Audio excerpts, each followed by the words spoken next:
ஒரு நாள் ஜூல நடந்து போயிட்டு இருக்கீங்க.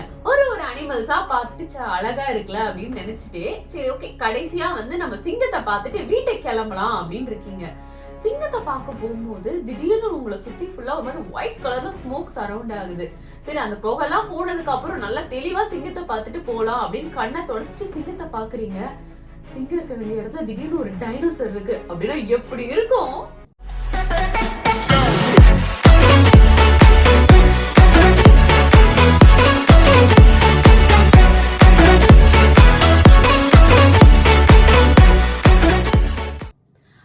Welcome back to Jeni stories. நம்ம இந்த வீடியோல என்ன பார்க்க போறோம் அப்படின்னு பாத்தீங்கன்னா ஒரு மிஸ்டீரியஸான கேஸ் பத்தி தான். இன்னைக்கு கூட இந்த உலகத்துல நிறைய மிஸ்ட்ரீஸ் இருக்கு. அப்படி சால்வ் படாத ஒரு பசிலா இருக்கிறது என்ன அப்படின்னு பாத்தீங்கன்னா ஒரு ட்ரெயினோட ஜேர்னி தான். அது என்ன ட்ரெயின் அப்படின்னு பாத்தீங்கன்னா ஜானிட்டி ட்ரெயின் மிஸ்ட்ரி. அது என்ன அப்படின்னு டீடைலா இந்த வீடியோல பார்க்கலாம். வாங்க வீடியோக்குள்ள போவோம். இந்த கதை எங்க ஸ்டார்ட் ஆகுது அப்படின்னு பாத்தீங்கன்னா 1911ல இத்தாலியில ஜானட்டின்ற கம்பெனி ஒரு புது லக்ஸரியஸான ட்ரெயினை இன்ட்ரடியூஸ் பண்றாங்க. அது மட்டும் இல்லாம ஃபர்ஸ்ட் டே அந்த ட்ரெயின்ல டிராவல் பண்ண எல்லாருக்குமே ஃப்ரீனும் அட்வர்டைஸ்மெண்ட் பண்றாங்க. இதனால மக்கள் எல்லாருமே ரொம்பவே ஆர்வமா இருக்காங்க. ஏன்னா அந்த ட்ரெயினோட ரூட் பாத்தீங்கன்னா இத்தாலியில இருக்க ரொம்பவே அழகான கிராமங்கள் வழியாவும் இன்ஜினியரிங் மார்வலா கருதப்படுற ஒரு டனல் வழியா, அதாவது லம்பாக் டனல் வழியாவும் அந்த ட்ரெயின் போக இருந்தது. அடுத்த நாள் பாத்தீங்கன்னா அந்த ட்ரெயின்ல 106 பேர் பயணம் செய்ய ரெடியா இருக்காங்க. அதாவது 100 பேசஞ்சர்ஸ் 6 க்ரூ மெம்பர்ஸோட அந்த ட்ரெயினும் ஸ்டார்ட் ஆகுது.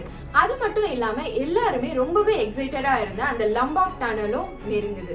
அப்படி அந்த டனல்குள்ள போன ட்ரெயின் அந்த டனலை விட்டு வெளியே வரவே இல்லை. ஒருவேளை அந்த டனல்குள்ளேயே ட்ரெயின் நின்றுட்டு இருக்கு அப்படின்னு நினைச்சா அதுதான் இல்ல.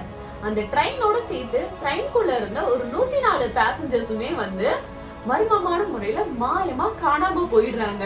சரி ஓகே, நம்ம அந்த ட்ரெயின்ல பார்த்தோம்னா 106 பேர்ல டிராவல் பண்ணாங்க, அந்த 2 பேர் மட்டும் என்ன ஆனாங்க அப்படின்னு யோசிச்சா அந்த ட்ரெயின் மாயமான முறையில காணாம போறதுக்கு ஒரு 2 இல்ல 3 செகண்டுக்கு முன்னாடியே அந்த 2 பேர் மட்டும் லக்கியா அந்த ட்ரெயின்ல இருந்து வெளியே குதிச்சிருக்காங்க.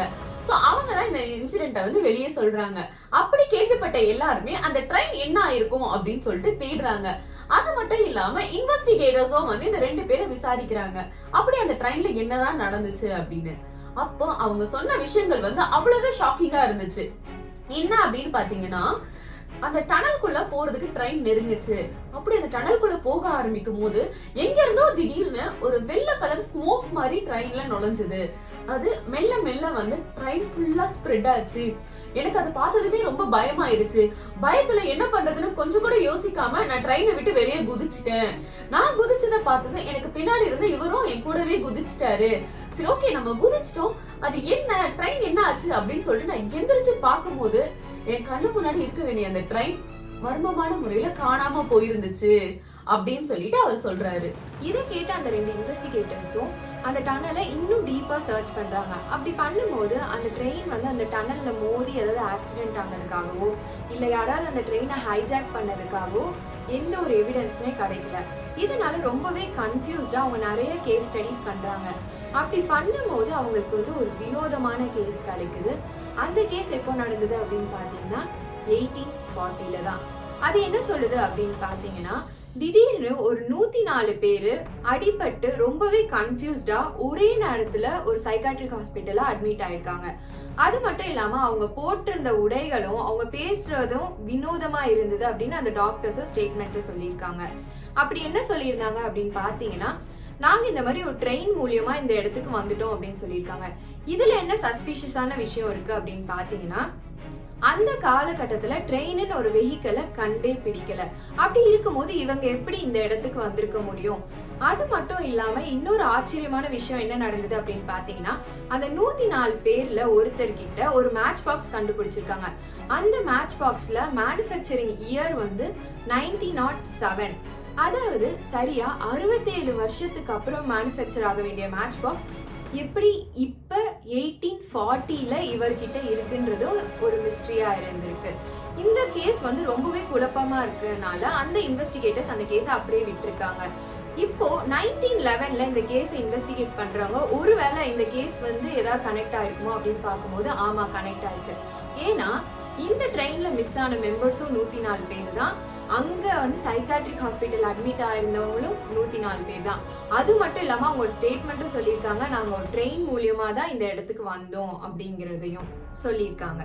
இப்ப இதோட இன்னொரு இன்சிடென்ட்டும் வந்து இத கனெக்ட் பண்ற மாதிரியே நடந்திருக்கு. அது எப்ப நடந்துச்சு அப்படின்னு பாத்தீங்கன்னா 1955ல ஒரு நாள் வந்து 1955ல வந்து உக்ரைனியன் சிக்னல் மேன் வந்து ஒரு பரபரப்பான ஸ்டேட்மெண்ட்டை சொல்றாரு. என்ன அப்படின்னு பாத்தீங்கன்னா, நான் நைட் டியூட்டி முடிச்சுட்டு சரி வீட்டுக்கு கிளம்பலாம், ரொம்ப டயர்டா இருக்கு அப்படின்னு நான் கிளம்ப ஆரம்பிக்கும் போது ஸ்கெடியூல்லே இல்லாத ஒரு ட்ரெயின் வந்து பாஸ் ஆகி போச்சு.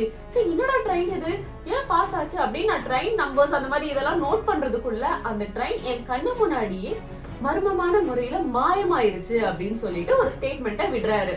இப்போ இந்த இன்சிடென்ட்டை கேள்விப்பட்ட நிறைய பேர் வந்து நிறைய வகையான ஒரு தியரிஸை வந்து சொல்றாங்க. அதுல ஒண்ணு என்ன அப்படின்னு பாத்தீங்கன்னா, மேபி வந்து ஒரு டைம் லூப்ல இந்த ஜெமினி ட்ரெயின்னு சொல்றாங்கல்ல, அது வந்து மாட்டிட்டு இருக்கும்.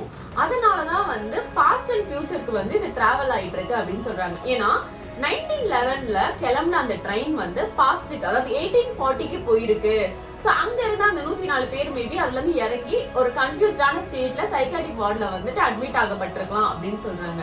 அதே ட்ரெயின் வந்து அங்க இருந்து காணாம போய் 1955ல வந்து ட்ரெயின் டிராவல் பண்ணிருக்கு. அதனாலதான் வந்து அந்த சிக்னல் மேன் வந்து ட்ரெயினை பார்த்திருக்காங்க. பட் அதை இன்வெஸ்டிகேட் பண்றதுக்குள்ள அந்த ட்ரெயின் வந்து திரும்பி டைம் லூப்னால வேற எங்கேயோ டிராவல் பண்ணிருக்கு அப்படின்னு சொல்லி சொல்றாங்க. ஒருவேளை இந்த டைம் லூப் வந்து உண்மையாவே இருந்துச்சு அப்படின்னா நம்ம கூட ஃபியூச்சர்ல அந்த ட்ரெயினை பாக்குறதுக்கு வாய்ப்பு இருக்குன்னு நினைக்கிறேன். இதெல்லாம் ஒரு பக்கம் நடந்துட்டு இருக்கும் போது, தண்டவாளத்துல போற ஒரு ட்ரெயின் நீயே டைம் டிராவல் பண்ணும்போது வானத்துல பறக்கிற நான் ஏன் டைம் டிராவல் பண்ணக்கூடாதுன்னு ஒரு ஃபிளைட்டும் டைம் டிராவல் பண்ணிருக்கு. அந்த ஃபிளைட் தான் சாண்டியாகோ ஃபிளைட் 513. இந்த சாண்டியாகோ ஃபிளைட் 513 1954ல ஜெர்மனில இருந்து பிரேசில் போறதுக்காக கிளம்புது. அப்படி அட்லாண்டிக் ஓஷன் மேல பறந்துட்டு இருக்கும்போது திடீர்னு எல்லா ரேடாரை விட்டும் அந்த ஃபிளைட் காணாம போகுது. இதனால அந்த ஃபிளைட்டை எல்லாரும் தேட ஆரம்பிக்கிறாங்க.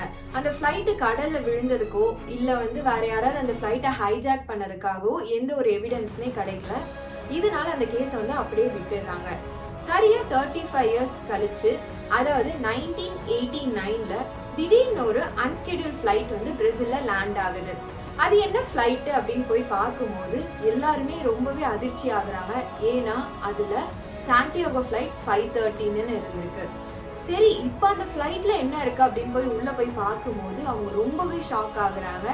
ஏன் அப்படின்னு பாத்தீங்கன்னா அந்த ஃபிளைட்ல எல்லா சீட்லயும் வெறும் ஸ்கெலிட்டன்ஸ் மட்டும்தான் இருந்திருக்கு. இதுல இப்போ என்னென்ன மிஸ்ட்ரீஸ் இருந்தது அப்படின்னு பாத்தீங்கன்னா, இப்போ இந்த 35 இயர்ஸ் இந்த ஃபிளைட் எங்க இருந்தது, ஒருவேளை வானத்திலே பறந்துட்டு இருந்ததா, அப்படி பறந்துட்டு இருந்தா அதுக்கு ஃபியூவல் எப்படி வந்தது, அது மட்டும் இல்லாம எந்த ரேடார்லயுமே வந்து அந்த ஃபிளைட்டை வந்து அவங்க கண்டுபிடிக்கவே இல்லை. இன்னொரு மிஸ்ட்ரி என்ன அப்படின்னு பாத்தீங்கன்னா, உள்ள இருந்தது எல்லாமே ஸ்கெலிட்டன்ஸ் தான். அப்படி இருக்கும்போது இந்த ஃபிளைட் எப்படி கரெக்டா பிரேசில்ல 35 இயர்ஸ் கழிச்சு இதுல லேண்ட் ஆயிருக்கு, இவங்க எப்படி ஸ்கெலிட்டன்ஸா மாறினாங்க, ஒருவேளை டைம் லூப்ல மாட்டி இருக்குமா, இல்ல டைம் டிராவல் உண்மையிலே நடந்திருக்கா அப்படிங்கிறது ஒரு மிஸ்ட்ரியாவே இருக்கு. அதாவது இப்ப பாத்தீங்கன்னா ஒரு ட்ரெயின் வந்து டைம் டிராவல் பண்ணிருக்கு, இப்ப ஃபிளைட்டும் டைம் டிராவல் பண்ணிருக்கு. இப்ப இவ்வளவு நேரம் கேட்டுட்டு இருந்த நீங்க இதெல்லாம் உண்மையா இருக்குமோ அப்படிதான் நினைச்சு கேட்டிருப்பீங்க. நானும் உண்மையா இருக்கும் அப்படின்னு நினைச்சுதான் படிச்சேன். கடைசியில பார்த்தா இது எல்லாமே ஒரு வந்து ஃபிக்ஷனல் ஸ்டோரி, கட்டுக்கதைன்னு சொல்லிட்டாங்க. சோ இதோட வந்து இந்த வீடியோவை முடிச்சுக்கலாம். ரொம்ப டைம் டிராவல் பத்தி யோசிச்சு எப்படா நம்ம வீட்டுக்கு டோரேமான் வருவாங்க அப்படின்லாம் நம்ம வந்து கற்பனை பண்ணிட்டு இருக்க வேண்டாம். இதோட இந்த வீடியோவை முடிச்சுட்டு நம்மளும் கிளம்புவோம். இந்த வீடியோவில் நேரம் ஸ்கிப் பண்ணாம பார்த்துட்டு இருந்த எல்லா நல்ல உள்ளவங்களுக்கும் ரொம்ப ரொம்ப ரொம்ப பெரிய தேங்க்ஸ். இந்த வீடியோ பிடிச்சிருந்தா லைக் பண்ணுங்க, சப்ஸ்கிரைப் பண்ணுங்க, எல்லாருக்கும் ஷேரும் பண்ணுங்க. அடுத்தடுத்த வாரத்துல இதை விட சூப்பரான ஸ்டோரிஸோட உங்களை வந்து சந்திக்கிறோம். அடுத்த வீடியோல உங்க எல்லாரையும் பாக்குற வரைக்கும் நாங்க 2 பேரும் உங்க எல்லாரையும் ரொம்ப ரொம்ப ரொம்ப மிஸ் பண்ணுவோம். நீங்களும் மிஸ் பண்ணுவீங்க அப்படின்னு நம்புறோம். அடுத்த வீடியோல சந்திக்கலாமா? Bye bye, love you all.